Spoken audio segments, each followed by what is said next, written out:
right, what's up, you heathens and demons, you sinners and saints? So You sorry beautiful, so patient late. I people. took a good chunk of our time with Notjah away, but I had a school meeting, and hopefully we're live. I think we're live. Yes, we are live. Yep, I'm we are. watching. Buddy. It's completely my fault. It is totally my fault. I did not think that Allie would be available tonight because of her COVID. She's feeling a lot better. She hit me last night. She's like, yeah, I think I'll be okay to stream tomorrow. And I'm like, shit, I scheduled a school meeting and it doesn't end till 8:30.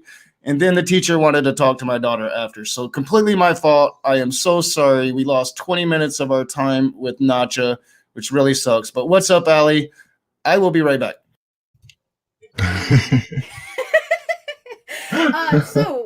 Welcome back to the Rage, guys. And to Seeing Red and to all of the chaos. For once, it wasn't actually the Tech Gremlins' fault, and nobody forgot any offerings. But just as imaginary as the Tech Gremlins, we have a very special guest tonight. I reached out to Notjah almost 2 weeks ago to talk about doing a stream on this topic because of a really interesting experience I had with some Jehovah's Witness missionaries that came by my house about a month ago. So, welcome, Notjah. If you want to give folks that aren't familiar with you a quick introduction, like I was a fan of yours before I actually came into the community. So, this is actually pretty exciting for me because it's our first time that we're getting a chance to meet. This is true, and thank you. That's very sweet. I'm pretty sure most of the people will know me, but I'm Not Jah Witness. I do Not Jah Witnessy things. You can come check me out pretty much on everything at Not Jah Witness. Basically, I used to have a proper spiel, but that one seems to work because everything I do when I randomly do it is sort of always different.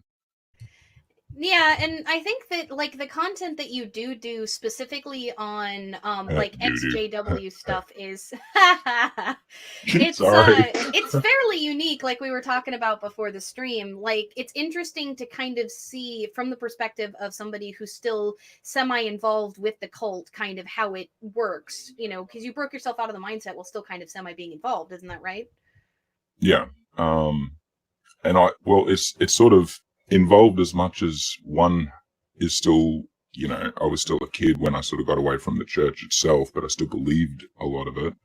I just had a problem with the institution itself. And then I'm still living, you know, however many years with my family. And then by the time I'm old enough to move out, I'm sort of working for them now, you know. So it puts me in this position where like I could have the right to go off, get a new job, get my own place, and but that'd also be leaving the family for, you know, with nothing because I'm their lead worker, you know. You got to pay a lot of money to get qualifications for what we do. So it's like they invested, I'm paying it back for them, you know. But for that, it means that I have to just be careful, you know. Yeah, that totally Especially makes like, sense. what was that, only 2 years ago now, I think, that I sort of broke away from the beliefs. And so since then, yeah, I've had to be more cautious about who I am to them compared to who I am more freely to, you know, you guys or Mero at her place or, you know, wherever else I am. Yeah, that makes a lot of sense. And, you know, like, again, I think it's really important to kind of do a lot of the, for lack of a better way to put it, muckraking type work that you tend to do. Like, I remember not too long ago, you posted, I think it was the memorial. It might have been a few months ago, but you like posted footage from inside of one of these big gatherings. And like that kind of stuff, it's fairly rare that people actually do that. It's not easy to get. Like, it's one thing if you find something online, you know, of some official broadcast that, you know, but it's hard to be able to have a good enough excuse to walk around with a camera inside their hall when you're not, especially when you're not an absolute regular kind of thing, you know. They're already a bit sus on you. And I walk in with my long hair, I'm clearly not one of them.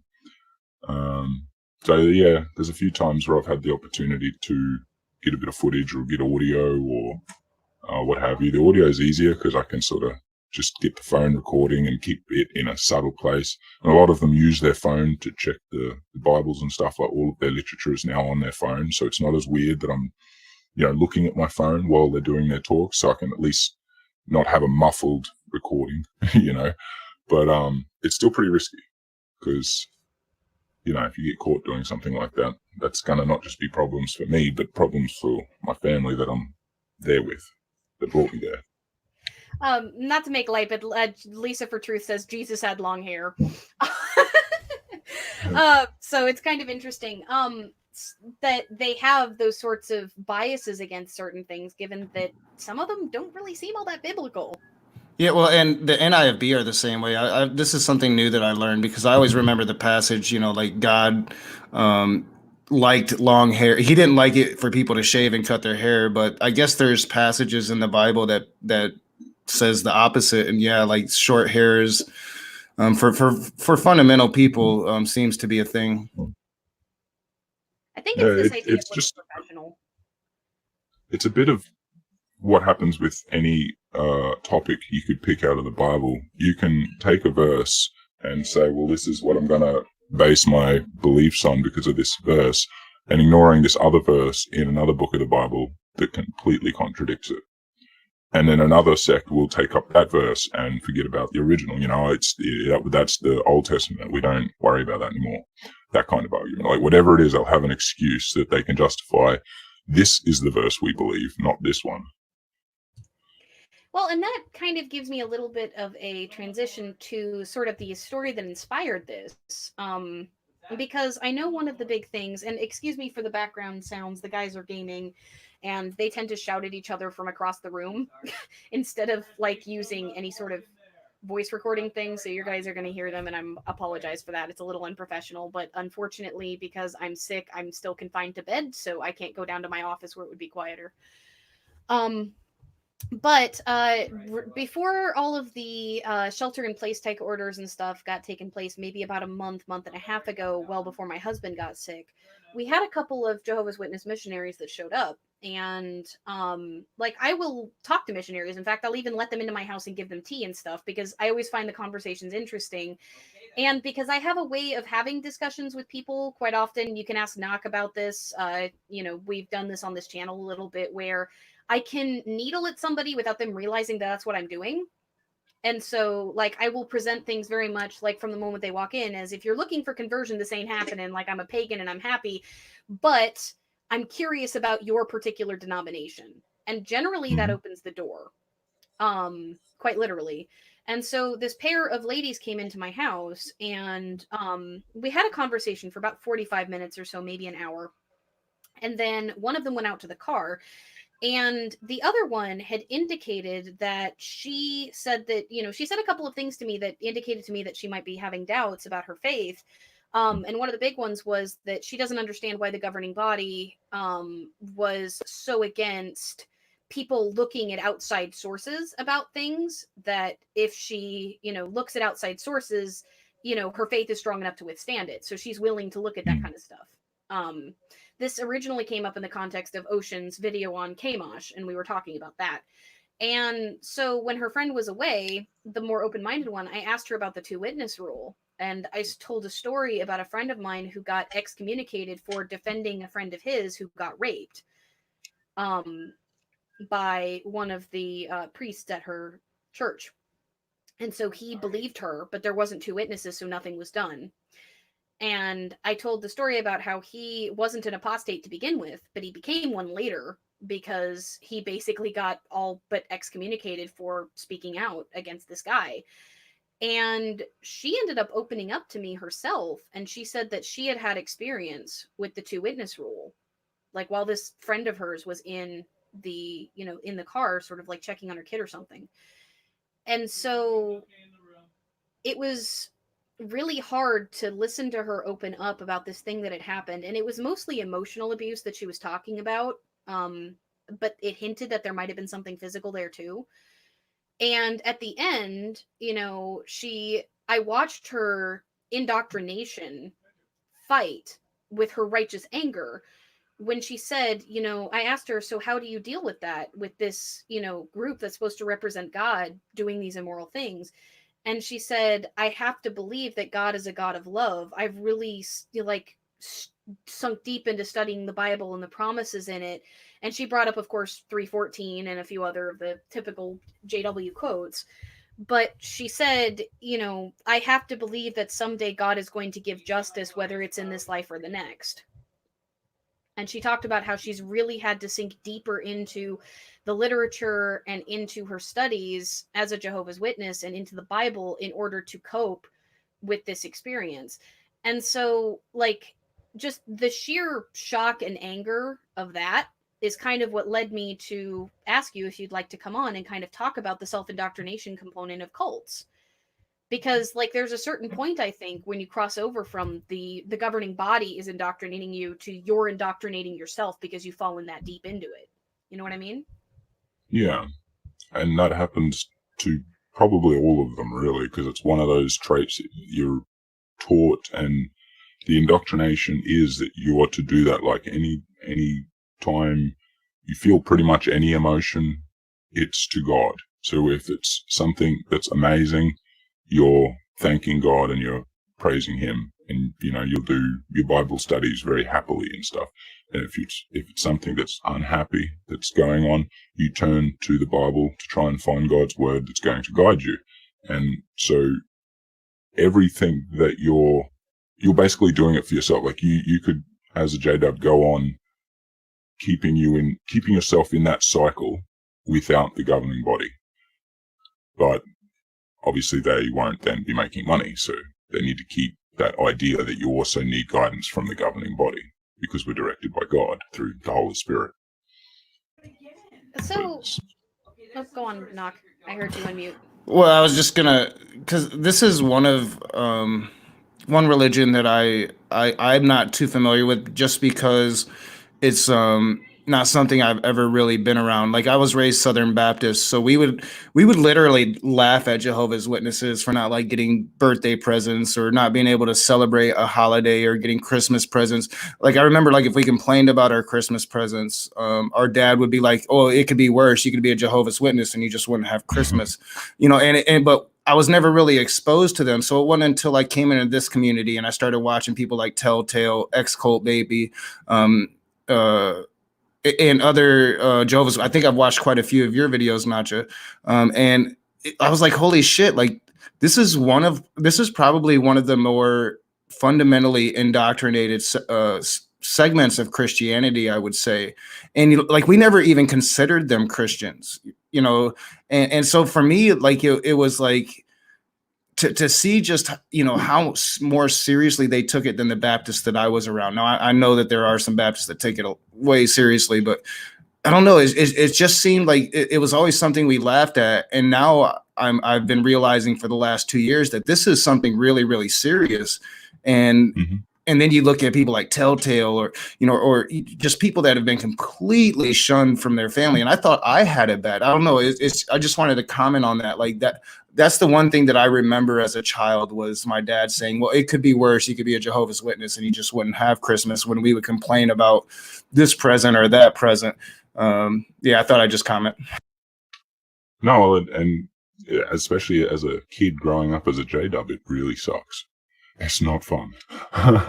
Because even here, like, I grew up in the country, and I'd get ridiculed the same way, whether they were, Baptist or whatever. That wasn't something I really knew at the time, but either way, it would be all of them, basically. The only ones that wouldn't laugh at me was the one atheist kid, because they were the only other person that would also get excluded from the holiday, like the Christmas stuff, the Easter stuff, or the religion class. They would be the one other kid in with me. I know, like, kids suck. And looking back on it, like, I feel like shit. Like, I don't think that we ever really picked on people. But I could totally see that happening, and it just makes me, like, because that was just the way you grew up, and then I've been talking to people that were actually around Jehovah's Witnesses, and I'm like, I've never experienced that. They talk about coming to your doors, and there's all those jokes that are out there about it, and I'm like, everybody, like the Baptist I grew up with went to doors, but why do they talk about Jehovah's Witnesses? It's just something I never really understood. Fair enough. I haven't experienced Baptists doing door knocking around here. We get we've had them. Mormons, We've had them out here. Yeah, I think it's really fundamental. And they do door knocking. Very cool. Yeah, the NIFB, they call it what do they call it? Like soul searching, or I can't even remember. So The thing is the burb I live I in don't has a even know. shitload of churches. We have a Seventh-day Adventist church within walking distance, a Mormon church, a Baptist church, and a J-Dub church, all within like less than a mile of me. And so you say that it's pretty much like all of them that have this like really deep self indoctrination, because like The with the ones who Baptist are church, go proper ahead. committed, yeah. The ones who are proper committed, and that'll be a vast majority of them because they have so much at stake for believing this. So a lot of them will be very committed. Like, I mean, and I can only, like, for the most part, it's sort of anecdotal, but I mean, my mum is an example. She's just like any other random, J-Dub, baptized J-Dub that just goes, every, what is it, 2 days now they do, every 2 days a week or something. And she does the door knocking. Well, before all this COVID stuff, she was doing the door knocking and all that sort of stuff. But you wouldn't That think actually she would answers a be. question from the chat, because the chat was asking what the J-Dubs were doing with the door knocking with COVID. Yeah, no, they've stopped. They're basically gone to like phone calls, emails, stuff like that, all electronic witnessing. But yeah, you'd be like, she's basically just your average J-Dub, but the level of knowledge she has on the Bible is outstanding, and it's of course in the sense of what J-Dubs believe of their Bible, but she knows it really well, and it's really hard to get her spun up on an actual contradiction in a way that isn't in her mind explainable, because they do. It's a constant study every single day. They're going to be reading some of the Bible. They'll be, they've got the daily texts. I don't know if they still do it. Oh, I think they do. It's just called something else now, and it's on the phones instead of an actual book. Because I'm coming from the era when everything was books. Everything now is on their phones with apps and stuff. So. Yeah, they used a tablet when they came to my house. Like, they had this tablet that they were pulling up all of these different quotes. Back in my day. And articles. We didn't have these fancy. They pulled up articles and stuff too. Like, they had the literature that they were talking about. They have it all there, and it's easier for them because it's just linkable, as opposed to they have to then get out another book and look for where it is in the Bible to show you this one verse. They can just click links and just keep progressing through it like it's a script. Well, and that's kind of a part of that self-indoctrination potion. We'll take a second to answer Grumpy Old Dude's question. Oh yeah, I forgot I still had it up. Sorry. But like, we are reading your guys' question, by the way. I just wanted to kind of talk about the topic a little bit before we start taking questions. So if you guys want to ask them, I'll make sure to open it up in like the last 20 minutes or so. But I wanted to talk a lot about self-indoctrination because it is interesting how it is kind of almost like a script, right? Like, in your videos and in Telltales, both of you guys talk about the like Jehovah's Witness personality that sort of gets implanted over your natural personality as a result of all of these practices, right? Like, you've got the cartoons from when you're a kid, you've got the literature, you've got the constant Bible study, you've got the like regular church attendance, you've got the don't associate with outsiders unless you're trying to convert them, and all of that sort of adds up to this personality that gets pasted over. And then you have the scripted work on top of that when you've got the door knocking and all that when you're far enough in.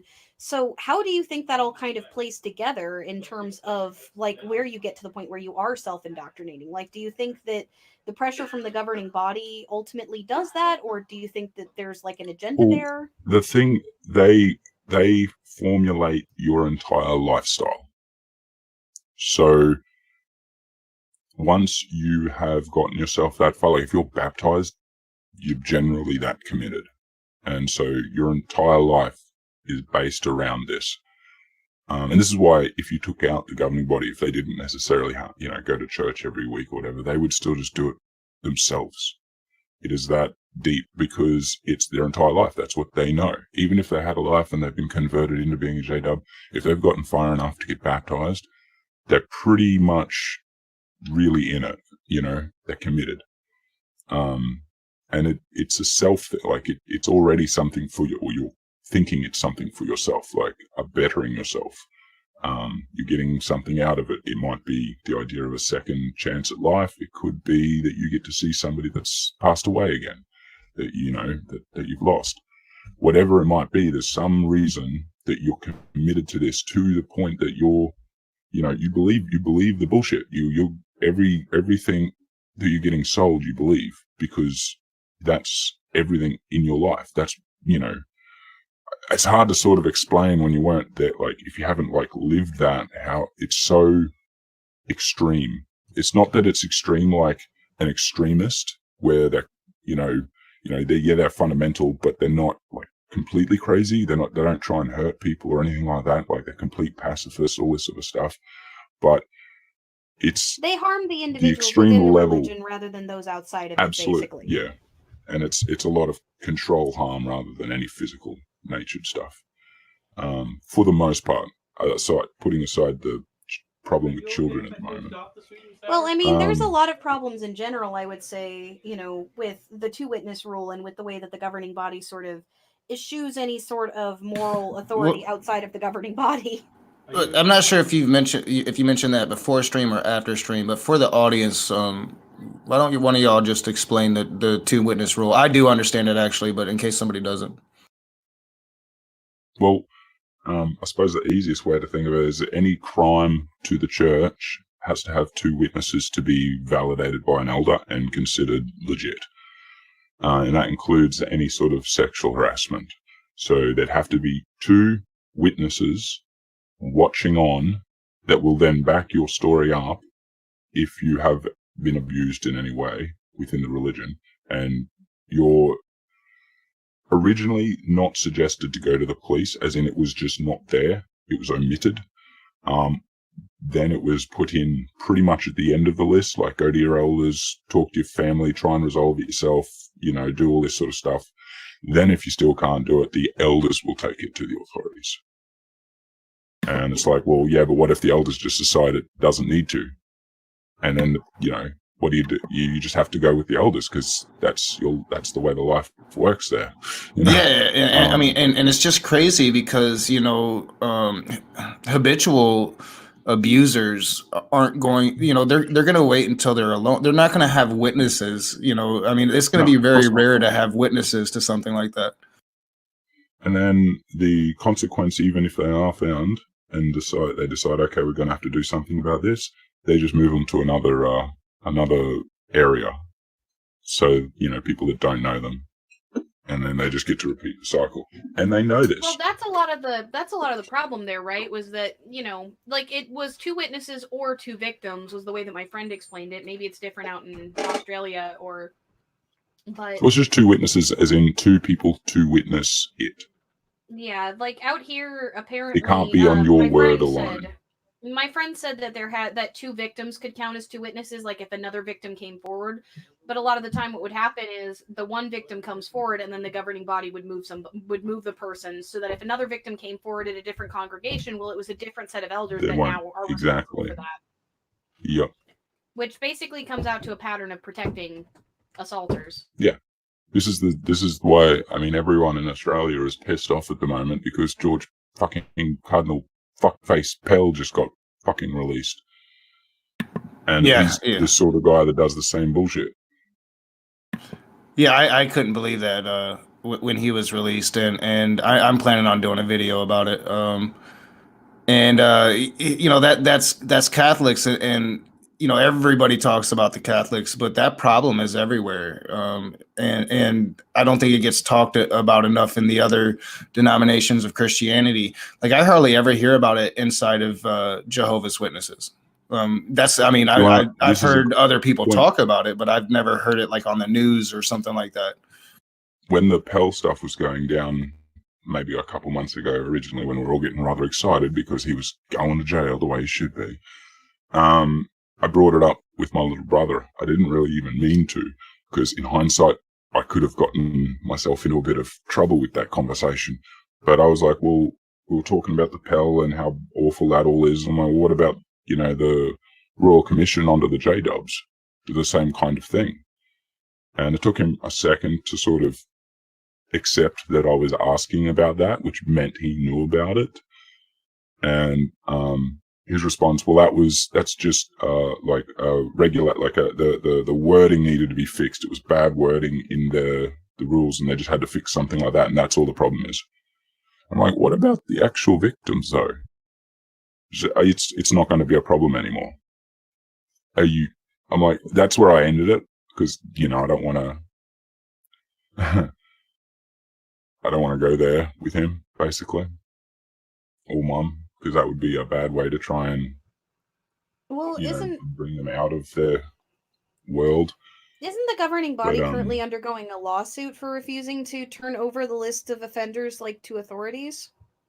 Whether it's still currently ongoing, I'm not sure. It had been for a while there, though, and they were racking up massive fines every day that they weren't releasing it. But I can't remember if they've come to a settlement or something by now, because I haven't heard about it for a little while. So, earlier, Grumpy Old Dude had asked, had you considered going to a different church, after leaving Jehovah's Witnesses? Absolutely not. I had no interest in it at all. One of the things that J-dubs do is learn about other religions and figure out how to tear them apart. It's just ironic that they don't know how to do that to their own religion. So, well, I mean, that's part of indoctrination for any cult, right? You learn how to rip apart other arguments, but don't question your own, because this is the will of God. So what they do, though, is they don't teach you how it works. They don't teach you the critical thinking so that you can do it for yourself. They just go, this is why they're wrong. And for the most part, they're on the money, but they just omit a lot of the things that will then, go, well, this is, they're wrong for Christmas, for example, because it's the wrong date. That just as a basic example. It's sure, okay, we can generally agree that the day of Christmas isn't actually Jesus' birthday. That just doesn't really make sense. Sure, they're right there. And so they use that, that's one of the many reasons, Christmas isn't a cool thing. But at the same time, they won't tell you about something that's why is, potentially Jesus isn't real. You wouldn't hear that about, if you want to be a J-dub, go against a Baptist, you're not going to say something about Jesus, doubting Jesus, because that'll fuck your own religion. So they omit that. You know what I mean? And so they omit how to figure that out for yourself. Why is why would Jesus be real? Why is the date right or wrong? They'll give you a little bit on it, but they won't really give you much detail, because they don't want you to be able to do that, apply those skills to other things just in life, because your brain will start doing it. They teach you the facts in a memorization way, rather than teaching you how to reason this stuff and do your own study. Yeah, it's you're in school, you're taught 2 times 2 is 4. You don't learn the procedure. I mean, that's a pretty basic one, but let's say 24 times 4 or something. You'd have to go through the procedure. It's they just jump straight to the answer. Or long division is a good one. It's learning division with a calculator, compared to learning long division and actually figuring out how it all works, and, something like that. That's the best random analogy I can think of at the moment. Yeah, I find it fascinating, because I've noticed, it seems like a lot of people play team sports, but that's moderate Christians, I noticed that, everybody talks about moderate Christians, and I do like moderate Christians, but moderate Christians will tend to side with even the more fundamental Christians on the Christian arguments.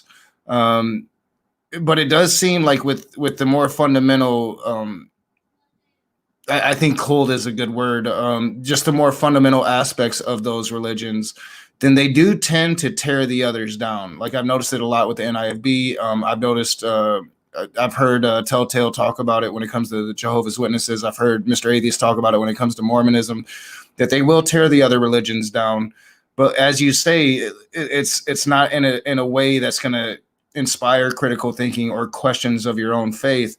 And I find that fascinating, the self-indoctrination that it does take to do that, to not allow your mind to even ask questions, because that I find that to be very human. At least it's very easy for me now. I'm very far removed from the days where I was indoctrinated, but I find that fascinating, just the difference between how the fundamentals will go out of their way to tear down the moderates, but the more moderate Christians will usually go out of their way to somewhat defend what the fundamentals are saying. Yeah. Well, because a lot of the times they have the same belief. They just aren't as vocal about it. But questioning things, or the curiosity, would be for a J-dub the same as doubt. because either way, the answer is going to the Bible. If you're curious about something, that you're not sure about or you want answers to in any respect, it's first to the Bible. And if anything else, like everything else has to sort of fit into that first. And that's how it's an easy way of self-indoctrinating, because you only have to do one thing. Whenever you feel something that you're like, look, I'm curious, I want to look at, why can't I look at, Telltale's channel and find about the opposition? I want to hear what they have to say about it, sort of thing. Was it you, Knocker, that mentioned somebody before that was like that? I know it was one of the J-dubs, wasn't it? Yeah, it was the one that told me about her experience with the two witness rule, who obviously I'm keeping her name secret because, she's still in it. Of course. But she had said, I don't see why the governing body tells us not to look. I can still look and still hold my faith, but exactly. That's and that's so one rare. Of the best things to foster, because that's what I had as well. I'm like, I'm that confident with what I believe that, and I mean, I'd watch videos dissing every other religion, but it took me a while before I actually went, wait a minute, I'm missing my own. And that's when I finally made myself watch like a Telltale video, a couple of John Cedars, that sort of thing. And it all came crumbling down, like, very quickly. But that's why that's something really to be fostered, but not to be like, don't become pushy on the person anyway, because you want them to find it. Well, no, like, I didn't. If they've like the already whole got thing, it, you just need to foster it. Yeah, the whole thing only even came about, like, we had been talking for a good, at least 45 minutes, if not an hour at that point, like, about a wide range of topics, and then we got to, like, talking about Kamosh and other things in the two-witness rule, but I didn't start there. If I had started there, they probably would have flagged my house as being apostate and, like, never, gone. Like, the fact that she opened up to me was a huge shock. Well, yeah, and that's something that I've learned, because I was always like, attack them hardcore, get them pissed off and they're thinking about you and you've planted that seed, but it really is unproductive, and especially with the more fundamental people that you have. I can't remember who said it. Somebody said it recently. It might have been like Nathaniel or somebody. I can't remember who, but they said, like, it seems like the more fundamental you are in your religious beliefs, that when you do start to question it, it seems to be easier to actually get away from it. But you have to be able to start questioning it, and that's where that self-indoctrination comes in, because that sometimes is the hardest part. You don't want to look at yourself. You only want to look at others. Yeah.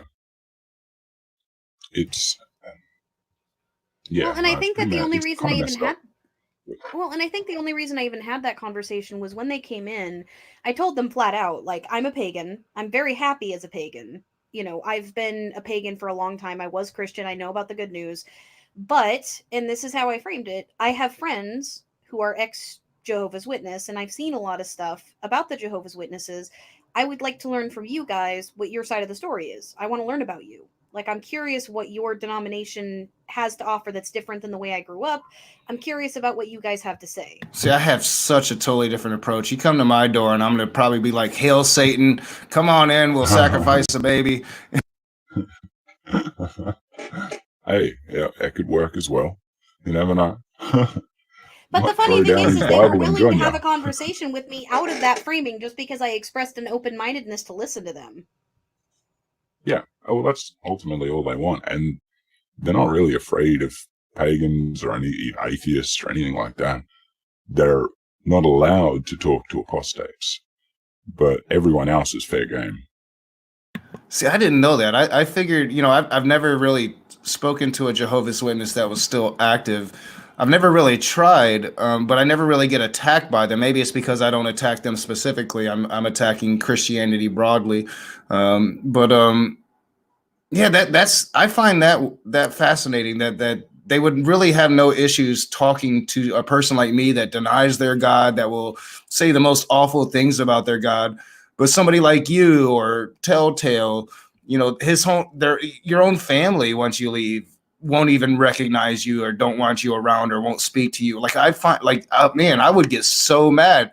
Like, I talk about how my family treat me, but if I showed up and they didn't talk to me, that would be an issue. Yeah.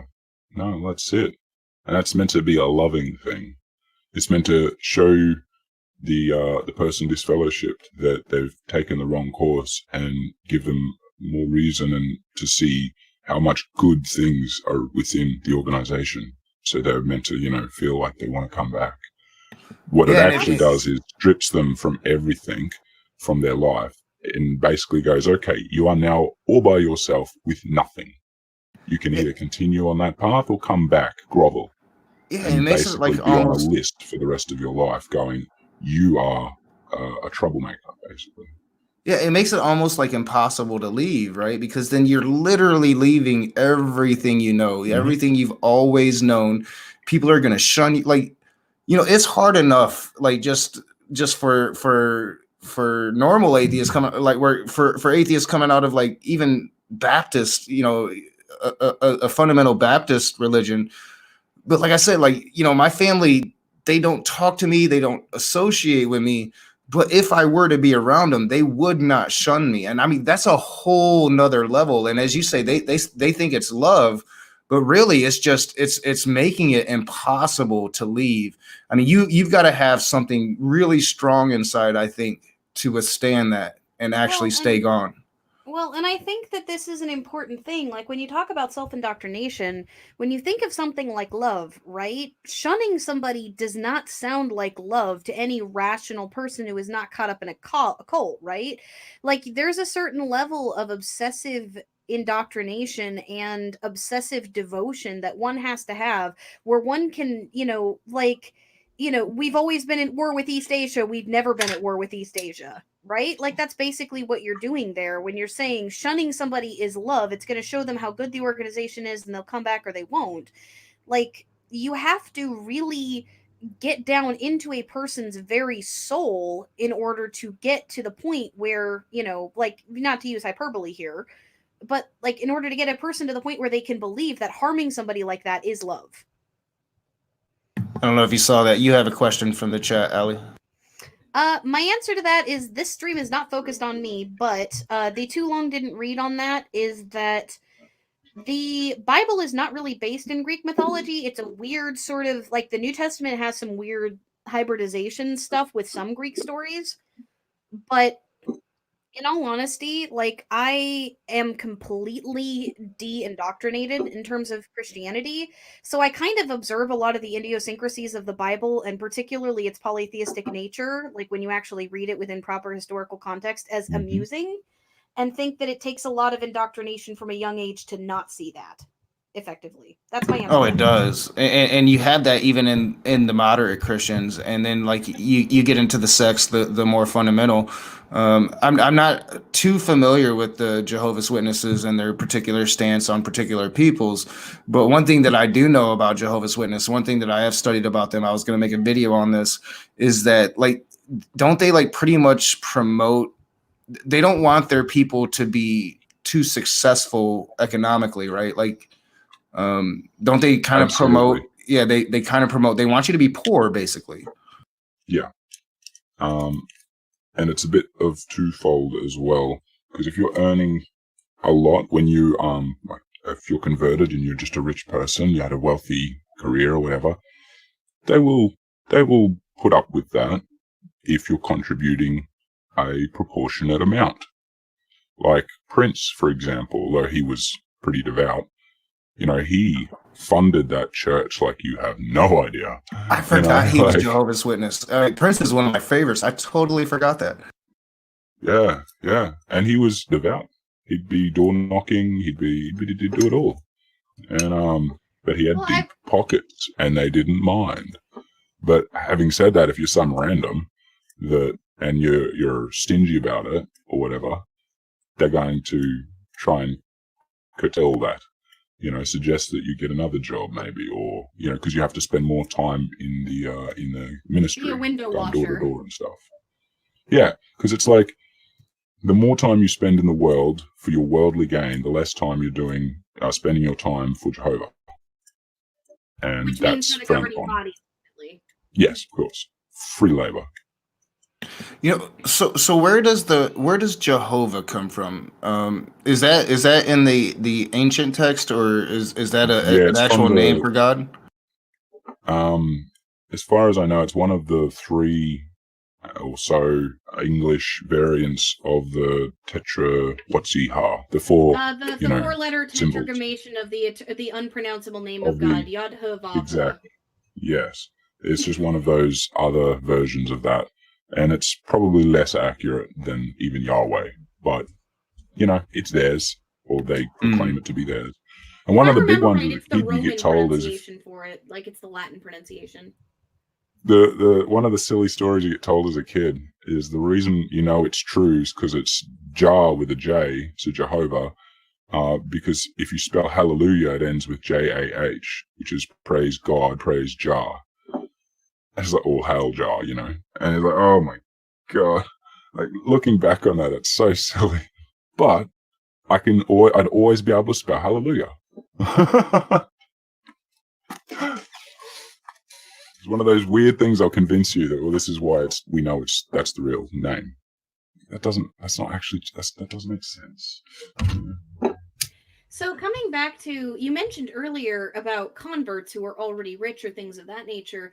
How have you observed an actual convert going through the process of kind of getting to that point? Or did most of the people that you've run into, were they mostly people who grew up in it?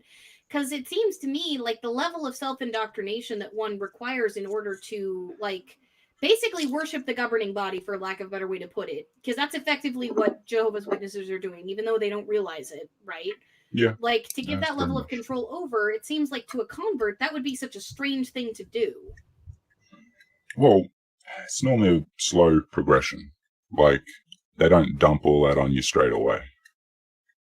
And because of that slow progression, that's how they get it to be your life. It's not about, we're going to take control of your life. It's no, you end up wanting this. Like, it's your choice. And you just, they're guiding you in that direction, in the right direction, in that direction. You know what I mean? Like, it's not like you'll walk in, decide to be a J-Dub, and then you're expected to all this stuff, and, like, it won't be like that. But they'll get you there. And by the time that you get baptized, you're more than likely there, Yeah, I guess so. It seems like such a strange thing. The level of church, because like I grew up in a pretty fundy in a pretty fundy background. Like my church was one of the ones that's like women can't even be freaking missionaries because they need to stay in the home. Like that's how I grew up. Really hardcore. Like I actually wanted to be a preacher, and part of what deconverted me, as I've talked about in the past, was that desire to be a preacher and like to get that deep into the faith. And they were like, no, you. So I feel like if I grew up as a J-Dub, I might have ended up in a very different position. Because that level of like indoctrination would have been allowed. That's exactly right. They encourage that with everyone. There would have still been curtails for you because you're not a man, but it's more, family roles and stuff like that. Yeah, but there's still like door knocking and shit for women, which like exactly. Like they're more than happy for you to do that. You could be a pioneer. You can work at their Bethel, their headquarters, basically. Like you could do all of that. Yeah, and it's and that's how they go. Oh well, we're not sexist. It's like you kind of still are, though. Yeah, I've seen some of the stuff on that. But I think it was honestly that door being slammed in my face, coupled with studying the Bible and having too many damn questions that they didn't know how to answer, that ended up leading me away. But that's neither here nor there. The point that I was trying to get at was with like the Jehovah's Witnesses, it still kind of blows my mind, even having wanted to be that level of devout growing up, because like that's something that, when you grow up super fucking evangelical, you end up that way. I still have a hard time like understanding just the sheer level of church. Like when Telltale was talking about it, he mentioned church, I think it was twice a week, and plus the videos and the like literature reviews, and it used to be 3 times a week study. As well. So like, do you want to go into that a little bit, like what it's like now as far as the sheer level of church that you do, and now, like what that is now like? none. Yeah. No, I don't really do church anymore. But I mean, like, what it's like, what you would be expected as a still functioning J-Dub to do.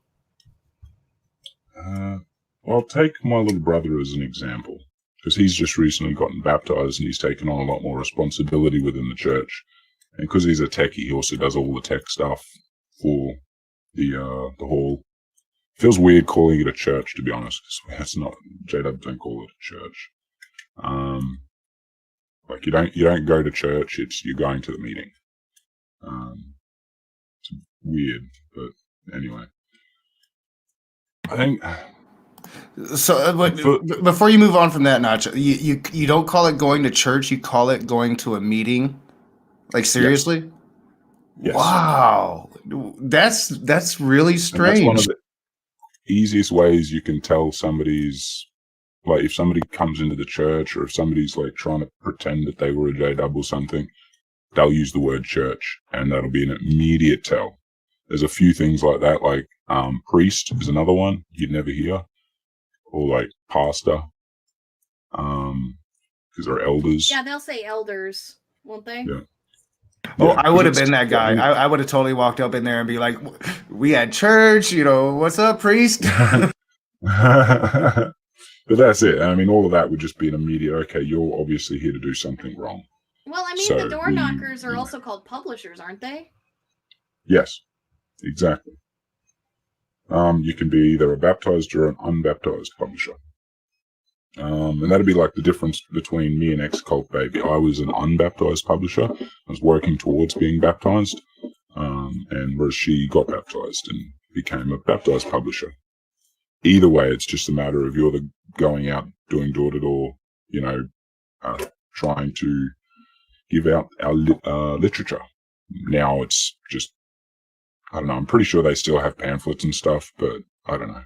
I don't know what they give them now. It's mostly just iPad stuff, as you experienced, Ali. So is baptism something earned? Yes, but it's something you have to strive for. But you're sort of expected to strive for it if.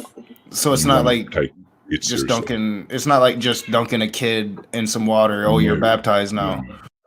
Absolutely, you have to be of age of not consent but understanding, sort of thing.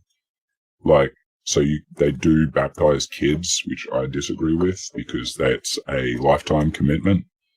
But nonetheless, they still at least give them autonomy before they do it. So it's not babies and stuff. Like, let them have that ability to make up their own mind, because they have to show that they are committed too. Like, you have to go through tests to, make sure you know all the answers. You're going to be a good, baptized brother or sister. You have to, prove your worth before they let you get baptized. And then they'll do a big thing, like a big baptism. Normally it's at one of the conventions where they can get a bunch of them getting baptized at once and make a big hoo-ha about it. And, yeah. All right, so I want to go back because I do think like this level of self-indoctrination comes really, really early.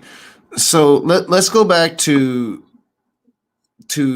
not having Christmas, not having birthdays, and what that's like as a kid and a teenager growing up, and seeing if you're going to public schools. I'm not sure if homeschooling is prevalent in the JWs, but like if you're around other people and you're seeing other people get these things, what are the things that the elders and your parents are telling you to try to make you feel better about being a Jehovah's Witness in those moments?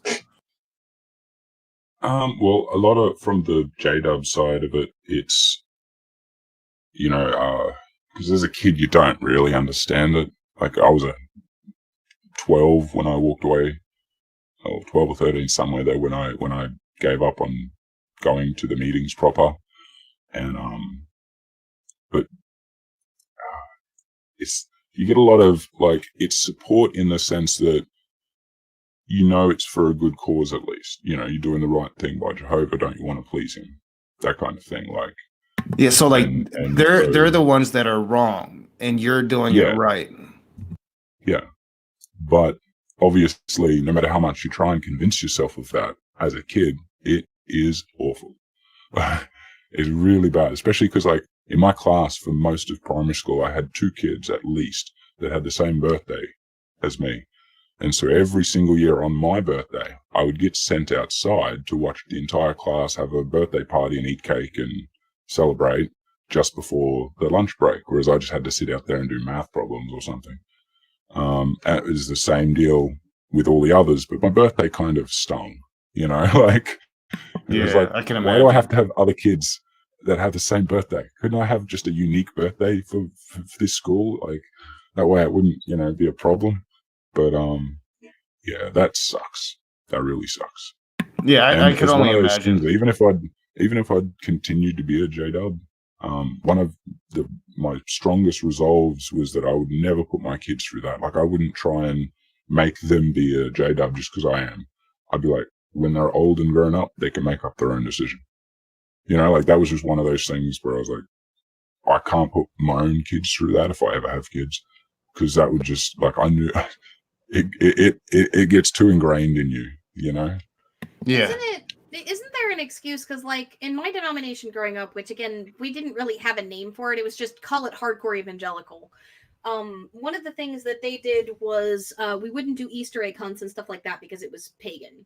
Like, that's something that they would celebrate Easter, but it was always the focus on the resurrection versus, you know, any sort of customs. And what they would always say is, we are in the world, but not of the world. Like, when people would exact wording, bang on. So, like, I was about to say, is that something similar to, like, what the J-Dubs kind of say, is you're in the world, but not of the world type thing? Not similar, just the same.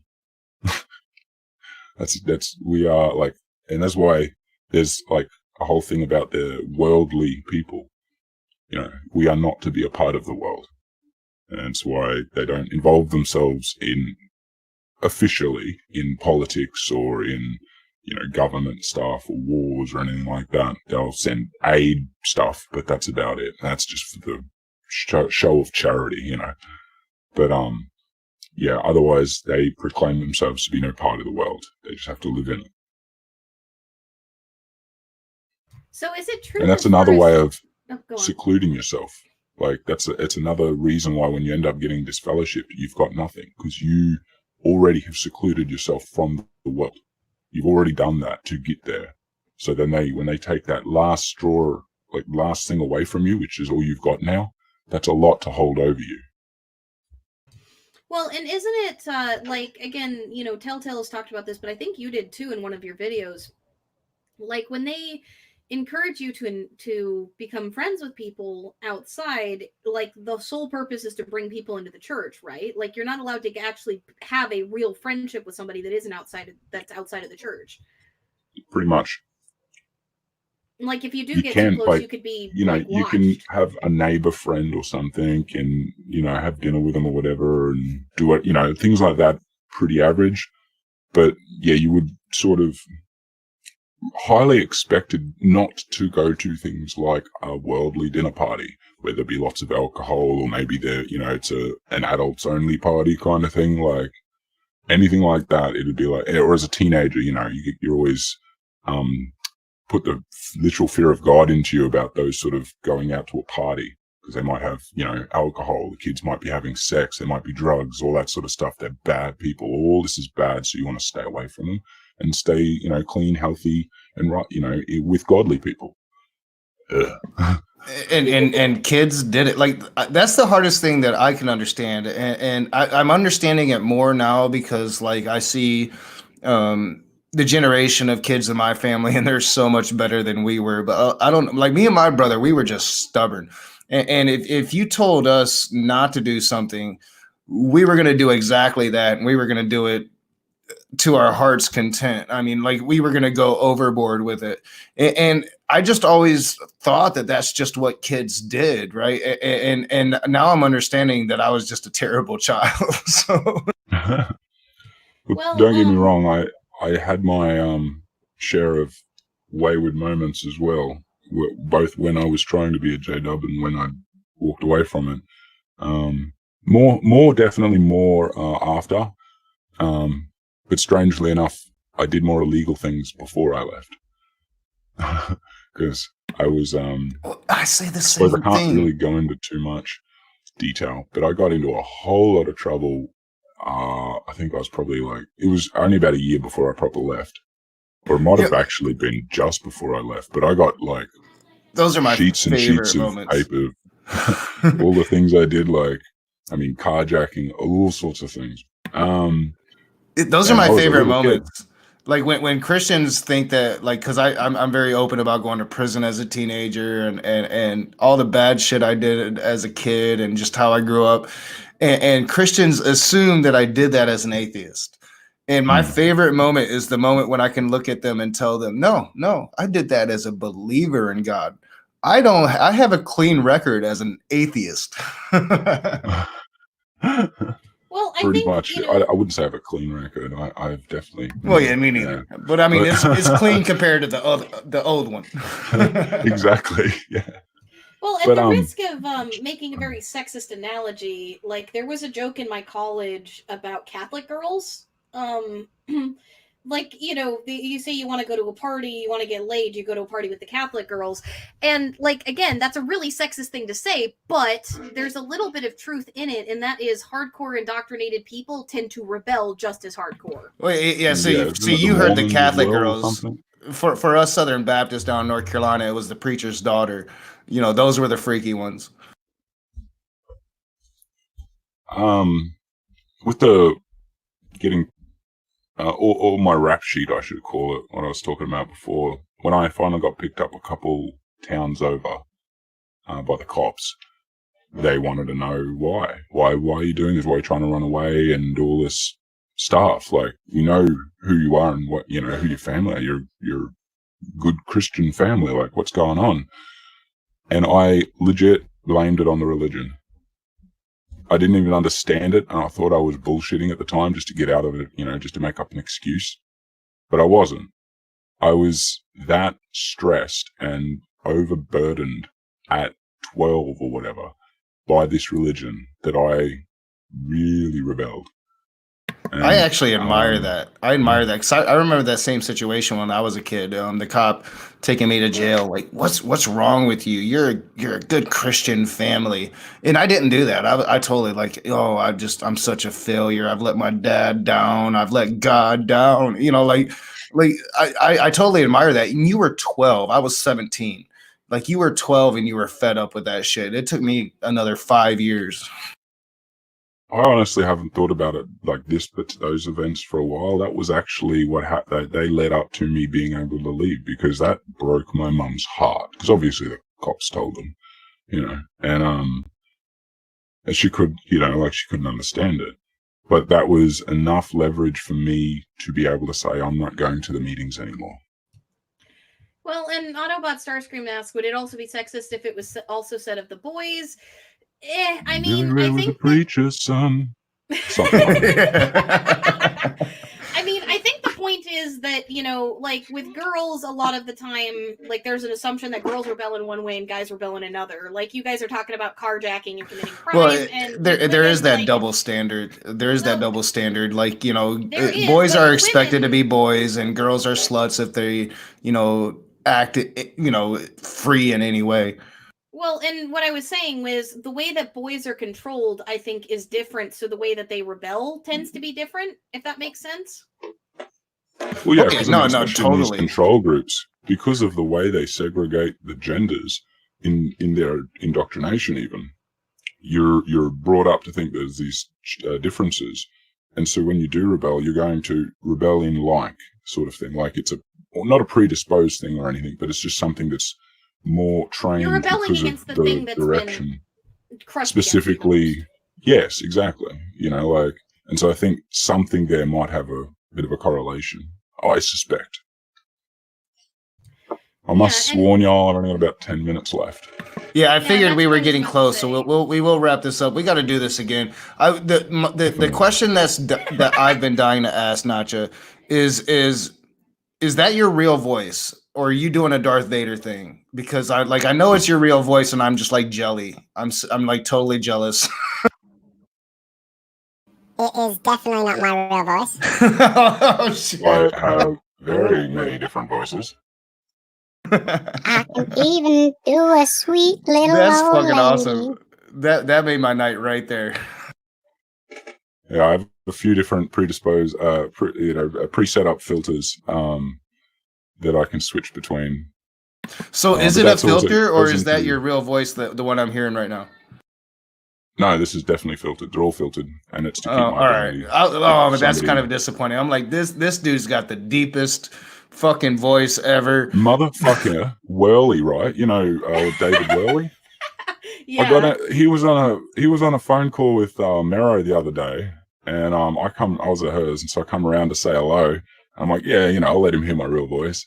Motherfucker laughed at me. Oh no shit. It's like, you cunt. But I mean, I understand, like, because this is the one that everyone's got to know, and it's not going to sound like this one. So, Oh, that's. Yeah, I love David Worley. He's like, we don't get we don't get enough chance to talk, but I just love that man. He's a good dude. He's awesome. He is. So, Rilla points out in the chat, by the way, have you ever been on a co-ed mission trip? I promise you the preacher's boy was getting into sleeping bags. Yes, but I think that it's less an act of rebellion to sleep around for a dude than it is for a girl. Just saying. Like, in terms of the level of indoctrination and the specific focus of it. Oh yeah. Like I get trolled about like because I've been honest that my first time having sex was when I was 12. And I get trolled by Christians, but like the men in my family, like when they found that shit out, they gave me pounds, right? Like, you go, dog. Yeah, whereas like if somebody were to say find that out about me, it would be, oh God, who hurt you? And I don't say that. Like I don't preach like people should have sex when they're 12. I'm just honest about my experience. I don't run away from my shit. Of course, I don't think people should have sex if they're 12. If my daughter has sex when she's 12, that won't be pleasant. but I'm just like, but the one thing I will never do is shame her for it, right? Like I'm not going to shame her for it. And so you know, when Christians troll me, you know, I'm just being honest. And if you're going to run away from the truth, well, that's on you. That's not on me. So I guess since we're getting fairly close to wrapping up, I was going to open up stuff to the chat, but you only have about 5 or 10 minutes. Do you have... It's totally my fault. I should not have done the school thing tonight. I mean, it is what it is. You didn't know if I was going to be well enough, and neither did I. Like, I've been communicating with Notjah. At least I've been trying to, fucking Twitter. Like that throughout the week about how I was feeling and that I was kind of on the mend, but I didn't know, but I was kind of on the mend, but I didn't know. And so like we didn't know until last night that it was definitely going to happen. But Notjah, the question I was getting to was, do you have any sort of like, I guess, do you have anything else that you want to add about like self-indoctrination and the cycle? And if somebody's currently stuck in it and just so happens to be dumb enough to have wandered into our channel, hi, welcome. We love you, we promise. Do you have any advice for Curious them? enough. I wouldn't say dumb enough. Definitely curious. Yeah, I'd say enough. curious enough, yeah. Just keep looking. I mean, you might not find all your answers here, but I'm sure the suggestions page there will probably help, or whether it be my channel, Telltales, John Cedars. Challenge your own faith. Have enough faith in yourself that your faith in God is strong enough to withstand it, and then give yourself that challenge. If you're up for it. Only if you're up for it. Yeah, I think that's a really good message. The idea, you know, hey, if you think your faith is strong enough, then why not? Well, and I've never understood Christians that don't defend their faith or run away from defending their faith or don't want to answer questions somebody like myself might have. You would think that if you are strong in your faith, you could answer them, you could hear them, you could process them, but I put this thing on Facebook and I thought it was beautiful. It's like people aren't interested in the truth. They're only interested in believing that their beliefs are true. So I think that goes a long way, and I think that that's what kind of makes us special is we were able to see that our beliefs weren't true or that our beliefs were troublesome, and we were able to look at that. And Notjah, you did it at 12. I have to commend you. Like I don't think that too many people do that at such a young age, and I think that shows a certain gumption about you. And I commend you. I wish we had more time. We will definitely do this again.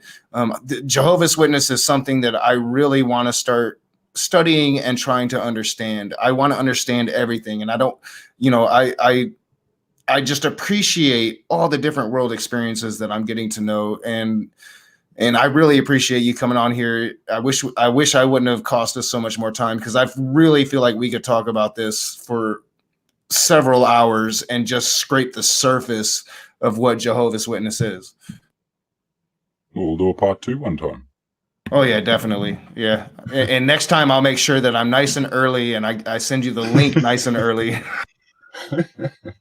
It's all good. Winging it's half the fun sometimes. Well, and thank you again for being such a good sport about all of the stupid, because like everything about this stream has been uncertain, and we had the mess that happened and everything. Hey, so I've been doing this now a couple years. It's long enough to know that shit goes wrong sometimes, or whether it be tech issues or mix match of communication times, whatever. It happens.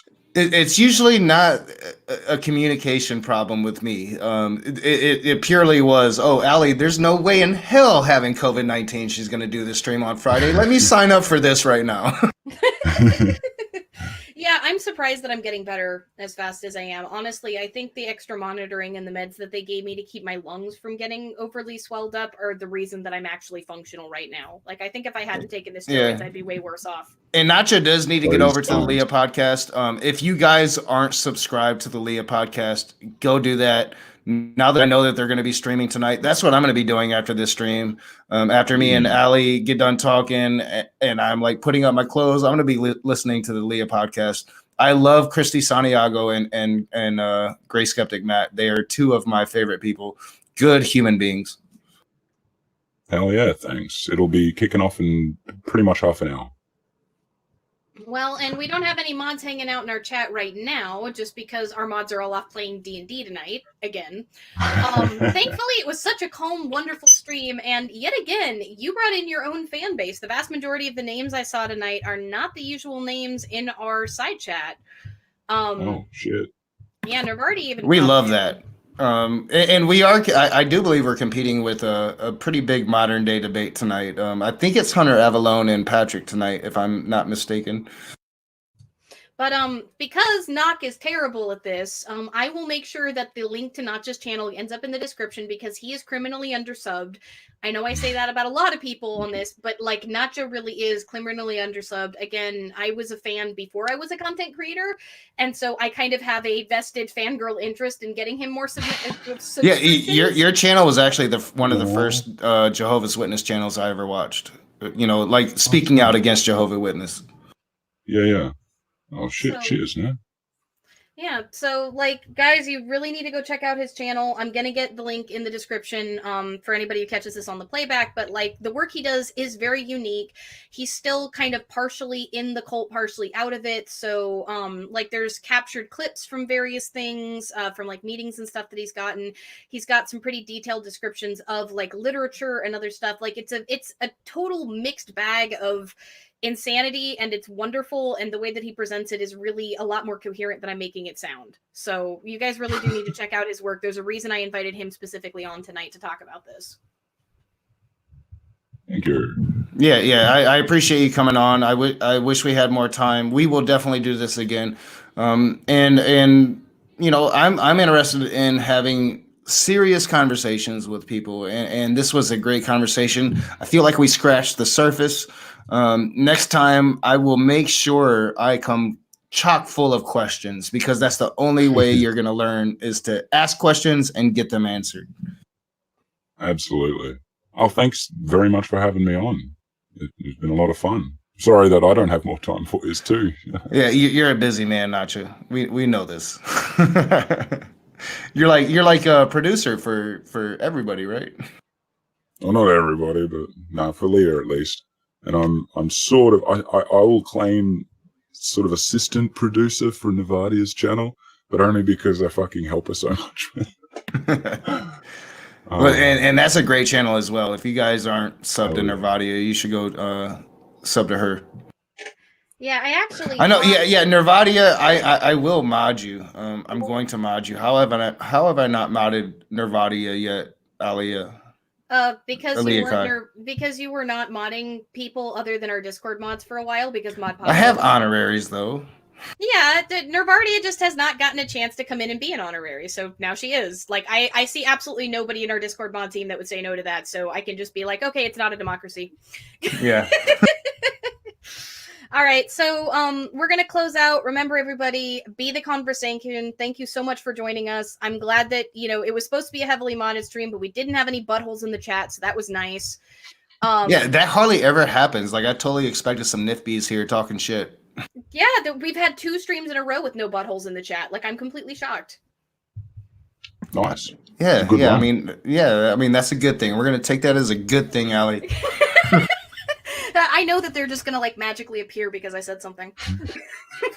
They're gonna catch this on the playback and be like, "Oh, we're not in the chat, are we?" Shakes fist angrily at the screen. But we are gonna let Comments Notjah get right. to his producing. I do want to apologize once again for being late. That's totally my fault. It won't happen the next time. I'll be better about not jumping at an opportunity. Because I've been totally shitty in this quarantine educating my daughter, so I jumped at it, and we're gonna be doing it like twice a week now. So, but thank you, Notjah. We are gonna get out of here, and if you're bored tonight, why not go watch the Leah podcast because they're awesome, and you should give them views, and you should hit that thumbs up. So, yeah. Any last words, and then I'm gonna hit end broadcast. Be the conversation. Shit, I'm good. All right, y'all have a good night. You sure?